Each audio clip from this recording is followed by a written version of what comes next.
Həzrəti Peyğəmbər gecə durub ağlayır, məxluqatın əşrəfidir.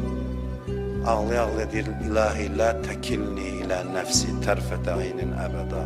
İnsan nə qədər təvazökar olar, Peyğəmbərdən öyrən. Ağlaya-ağlaya deyir, İlahi məni bir göz qırpımı öz başıma qoyma. Peyğəmbərin xanımı, ailəsi soruşur ki, ya Rasulallah, siz belə dua edirsiniz. Buyurur ki, bəli, Allah qardaşım Yunisin üzərindən bir an nəzərini çəkdi, görün başına nə qədər bəlalar gəldi.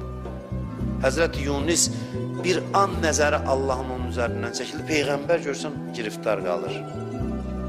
Allahın Peyğəmbəridir ki, mənim nəzərimi bir an məndən çəksin, mən heç olaram. Peyğəmbər bunu deyir və bütün fəziləti də Peyğəmbərin bundadır.